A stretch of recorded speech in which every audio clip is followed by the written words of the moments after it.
بسم الله الرحمن الرحيم. يا أيها الذين آمنوا كتب عليكم الصيام كما كتب على الذين من قبلكم لعلكم تتقون. كنا قد وصلنا في مبحث الصيام إلى موضوع الصيام والصوم، وهل إن هنالك فرق بين الصيام والصوم؟ لأن البعض يذهب بأن الصيام غير الصوم. أحد الباحثين يقول الصوم حالة عليا، حالة كمالية لا يستطيع أداءها إلا خواص الناس، ولهذا الله سبحانه وتعالى كلف الناس بالصيام ولم يكلفهم بالصوم، على اعتبار أنه هذه حالة عالية ومجاهدات كبيرة، والله لا يكلف نفسا إلا وسعها، وبالتالي الله سبحانه وتعالى كلف الناس بالصيام ولم يكلفهم بالصوم. ويستشهد صاحب هذا الرأي يقول الله سبحانه وتعالى قال في الحديث القدسي الصوم لي، ما قال الصيام لي، قال لا، الصوم لي وأنا أجزي به. بعدين عندما يأتي إلى مريم بأبي وأمي ماذا يقول؟ فكلي واشربي وقري إلى آخره، إلى أن يصل شنو؟ فقولي إني نذرت للرحمن شنو؟ صوما، مو صيام، صوما. فيقول أكو فرق بين الصيام والصوم. الأمر الآخر أنه مترادفات بالقرآن ماكو، مترادفات بالقرآن ماكو، وورد هذين الأمرين مما يعني بأن الصوم غير الصيام. طبعا هذا الرأي أخذ مساحة كبيرة من مداولات صفحات التواصل. نقول بأن القرآن العرب في الواقع المترادفات لديهم كثيرة وكثيرة جدا، والقرآن الصحيح هو غاية في النظم وغاية في الإبداع وغاية في السبك، صحيح، ولكنه لم يأتي بلغة لا يفهمها العرب، خصوصا هو شنو؟ قرآنا عربيا، والمترادفات كثيرة باللغة العربية. يأتي يقول مثلا على سبيل المثال يقول أسد، ويقول ليث، ويقول هزبر، ويقول سبع، كلهن يريد بهن شنو؟ ذلك الحيوان، نفس الحيوان. جاي تلاحظ مترادفات العرب كثيرة وكثيرة جدا، والقرآن نزل بلغة العرب فلا ينزل بشيء غريب عليهم. علاوة على هذا أن رسول الله صلى الله عليه وآله قد ذكر الصيام والصوم في حديث واحد، وأشار إلى الصيام وأشار إلى الصوم بحديث واحد، ولم يفرق بينهما. شوفوا، يعني على سبيل المثال النبي صلى الله عليه وآله يقول الصيام لا صيام لمن لم يبيت الصوم من الليل. هاي لعله أمر فقهي موجود عندنا، أنه يجب أن تسبق الصيام شنو؟ النية. فهنا نجد بأن رسول الله صلى الله عليه وآله قد ذكر الصيام والصوم في نفس الحديث، إشارة إلى أنه شنو؟ لا فرق بينهما. بعدين النبي صلى الله عليه وآله يقول إن الله وضع عن المسافر الصوم وشطر الصلاة. بعدين هو حتى هذا الحديث القدسي اللي يستشهدون به إنه الصوم لي، مو الصيام لي، الصوم لي وأنا أجزي به، يكمل رسول الله صلى الله عليه وآله عندما يطرح هذا الحديث يكمل يقول إن للصائم فرحتان، فرحة عند الإفطار وفرحة اليمتى عند لقاء ربه جل اسمه. هذا في موضوع الفرق بين الصيام وبين الصوم. الآية إخواني، طبعا خلي في بالك نقطة، أنه بالنسبة إلى اللغة العربية الصيام والصوم كلمتان تدلان على نفس المعنى، وهو شنو؟ الإمساك. العرب الخيل عندما الخيل تكون غير متحركة تقول على الخيل الغير متحركة خيل صيام. الشمس إذا صارت عمودية وهم في تلك الصحراء المحرقة، إذا صارت عمودية يقولون هذه شمس صائمة، يعني واقفة ما تتحرك. فتارة نجد بأنهم يستخدمون الصيام عندما تمسك الخيل عن الحركة يقولون شنو؟ خيل صيام. عندما تقف وتمسك الشمس عن الحركة يقولون شنو؟ شمس صائمة. عندما تمتنع مريم بأبي وأمي عن الكلام شنو؟ أيضا هي ممسكة عن الكلام. وكذلك عندما يمتنع الإنسان عن مجموعة ويبتعد عن مجموعة من المفطرات يقولون عنه صائم، ويطلق الصيام والصوم إلى نفس المعنى. جيد. أكو ذيل بالآية اللي صدرنا بها البحث. هذا يقول، شوفوا، يا أيها الذين آمنوا كتب عليكم الصيام، البقرة 83. كتب عليكم الصيام كما كتب على الذين من قبلكم لعلكم تتقون أياما معدودات، فمن كان منكم مريضا أو على سفر فعدة من أيام أخرى. هنا فمن كان منكم مريضا أو على سفر فعدة من أيام أخرى.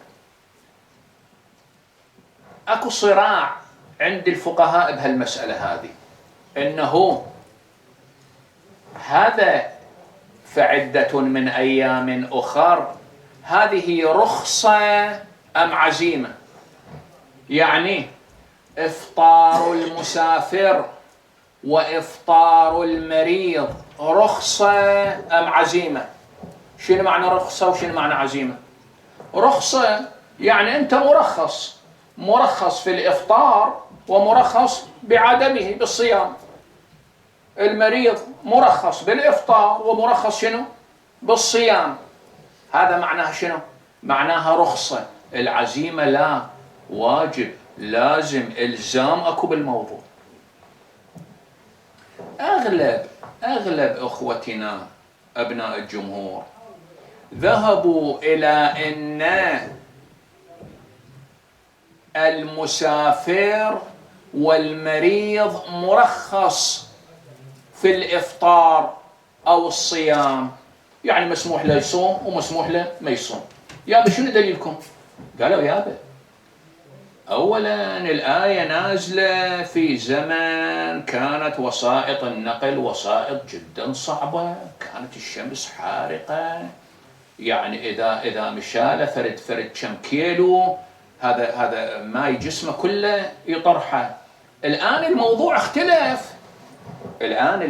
اختلف، الآن وسائط النقل حديثة، الآن تكييف، الوضع مريح، السرعة بالتنقل. ال 42.5 كيلومتر اللي كان يقطعهن المسافر في زمن رسول الله غير ال 42.5 اللي يقطعهن المسافر الآن. فالحكم شنو؟ لازم يصير ترخيص. هو ورا المسافر، يريد يفطر فبها، ما يريد يفطر يظل صايم ومحسوب عليه. في حين ان روايات اهل البيت تجمع على ان الافطار للمسافر وللمريض عزيمة وليس رخصة. كما أسلفت، عزيمة يعني واجب، يعني أنت مريض مو تتحامل على نفسك وتصوم، لا، يصبح صومك عبثي. أنت مسافر مو تتحامل على نفسك وأنا مرتاح وصاعد الطيارة وتكييف وكذا ومتونس لا لا لا لا، عزيمة لازم تفطر.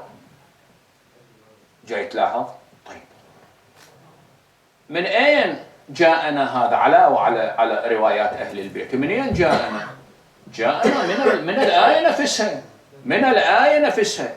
الآية نفسها تقول فمن كان منكم مريضا أو على سفر فعدة من أيام أخر. معنى إن المريض والمسافر لازم فعدة من أيام أخر، يعني لازم يقضيها، هاي المدة لازم يقضيها. طيب إذا أصبح القضاء لزوم، الآية تقول لازم يقضيها، فعدة من أيام أخر لازم يقضيها، إذن أصبح صيام بالسفر وبالمرض صيام ما له داعي. الصوم أنت لازم شنو؟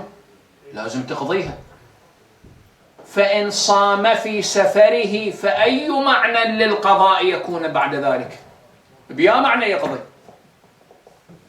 ما أدري إذا وصلت الفكرة. وصلت. جيد. بعدين فعدة من أيام أخر. أهل العربية أهل اللغة شو يقولون؟ يقولون فعدة من أيام أخر جملة في محل جزم جوابا للشرط. يا هو الشرط فمن كان منكم مريضا أو على سفر، جواب لهذا الشرط. جاي تلاحظ؟ فمن هنا يتبين بأن المسافر يجب أن شنو؟ يجب أن يقضي، يفطر ويقضي، والمريض أيضا كذلك. على أنه النبي صلى الله عليه وآله النبي صلى الله عليه وآله في شهر رمضان، بس خلي بالك يم شوية، النبي صلى الله عليه وآله في شهر رمضان صارت عنده سفرتين، سفرة في بدر وسفرة اليمتى في فتح مكة. جاي تلاحظ؟ فعندما تجهزوا لهذا السفر بعض الصحابة عندما أمرهم رسول الله صلى الله عليه وآله بأن يفطروا قالوا لا، ليش نفطر؟ بعدنا شباب وبحيلنا، ليش نفطر؟ وأنا ضيع هالأيام الجليلة، هالأيام العظيمة أضيعها؟ والله شنو مسافر أنا؟ لا، عندي قابلية. أنتم شياب، أنا عندي قابلية إنه شو يقول الرسول عنهم قبل؟ قال هؤلاء هم العصاة لله. أنت تصير ملكي أكثر من الملك؟ هو الملك يقول لك افطر. هو أعرف لو أنت جاي تلاحظ. صلوا على محمد وآل محمد. اللهم صل على محمد وآل محمد. جيد. ثم تنتقل الآية إلى قوله جل وعلا: وعلى الذين يطيقونه فدية طعام مسكين. هاي شنو معنى هذا؟ هنا البعض وخصوصا من أخوتنا أبناء الجمهور، وهذا الرأي يتزعمه ابن القيم الجوزية. هذا ابن القيم للأمانة شخصية علمية كبيرة. هذا تلميذ ابن تيمية، ولكن بعض العلماء يقولون فاق أستاذه. جاي تلاحظ؟ وهو سموه، مو اسمه ابن قيم الجوزية، هذا مو اسمه، هذا اللقب مالته. أبوه كان قيم على أحد المدارس، هاي المدرسة اسمها الجوزية، فسموه ابن القيم الجوزي. على أي حال، هذا شو يقول إن هذه الآية آية منسوخة. فدية وعلى الذي يطيقونه فدية طعام مسكين. يقول هاي منسوخة، هاي مو من الآيات المحكمة، لا هاي منسوخة. كيف؟ يقول لأن الصوم نزل ب3 مراحل. المرحلة الأولى هي هاي الآية. تريد الصوم صوم، ما تريد الصوم تدفع فدية. هي هاي المرحلة، هي هاي الآية. بعدين نسخت هذه الآية. إيش إجت أنه الوجوب على الجميع، على جميع المسلمين. يا أيها الذين آمنوا كتب عليكم الصيام، وجوب على الجميع. بعدين كان من الأمر ما هو أحدث تغيير. شنو هذا التغيير؟ المسلمين سابقا كانوا إذا أفطروا في الليل، يعني عند حلول المغرب يفطرون، فيظل فاطر ما دام هو قاعد، بس ينام بعد خلص. حتى لا نام هو بالليل وقعد بالليل، يظل صايم الليلة كلها ويدمجها ويا من؟ ويا النهار إلى الفطور. جاي تلاحظ شلون؟ زين. فأحد الصحابة، سيختلفون باسم هذا الصحابي، لقيت له أكثر من اسم أنا، فهذا كان منشغلون بحفر الخندق. هذا تعبان، الدنيا حارة والوضع غير وضعه، هو صايم. فقبل ما يحين الإفطار نام.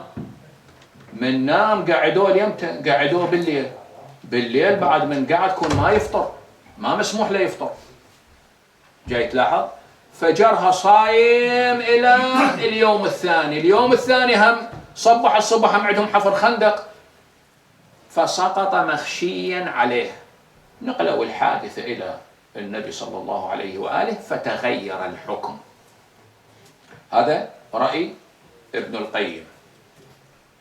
في الواقع رأي الإمامية غير هذا.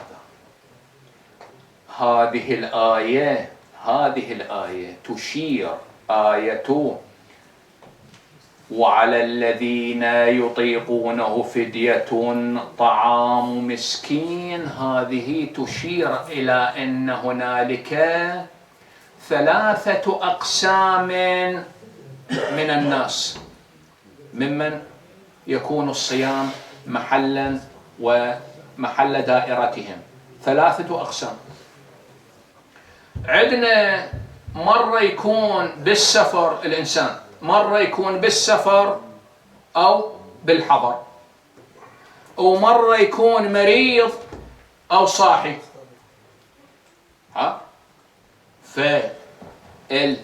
الذي يكون بالحضر والذي يكون صاحي شنو عليه؟ صيام، عليه يكون صيام. المريض والمسافر هذا القسم الأول. القسم الثاني المريض والمسافر شنو تكليفه؟ فعدة من أيام أخر. أكو قسم ثالث اللي يشير له الآية، وهو أكو ناس حاضرين ولعله غير مرضى ولكن يدفعون الفدية، وهم الذين أصيبوا بالشيخوخة. شنو الشيخوخة؟ من بلغ عمره 70 عاما فعليه أن يدفع الفدية. خلص، اللي عمره 70 سنة عليه شنو؟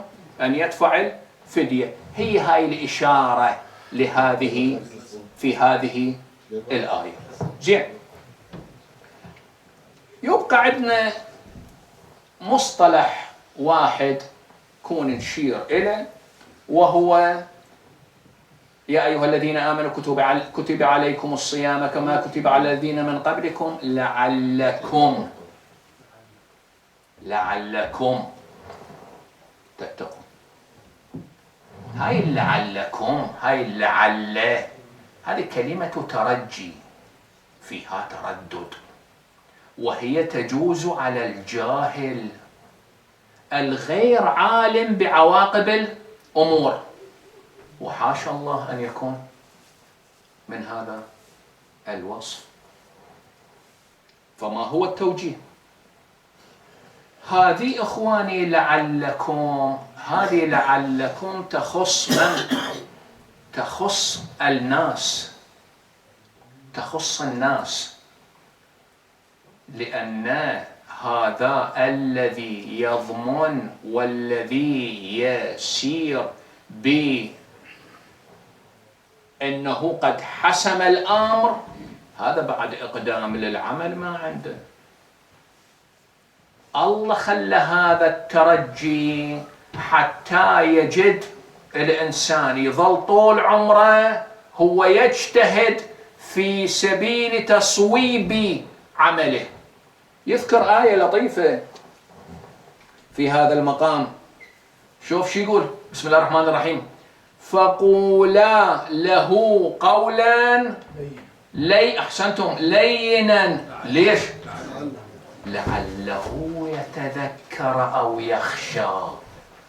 يعني أنتم روحوا احكوا وياه، كونوا لينين وياه، احكوا له وخليكم على رسلكم، خليكم على أملكم، على ترجيكم، رغم أني عالم بعواقب الأمور، ولكن أنتم خليكم على أملكم. جاي تلاحظ؟ لعلكم تتقون. التقوى واقعا يطول الحديث فيها، ولكن واحد من أبوابها هي مانعة للذنوب. هاي الذنوب التي تحرم الإنسان من كثير من الأمور. التقوى مثل السور اللي تمنع أن يتصدأ هذا الجسم الشفاف اللطيف. جاي تلاحظ؟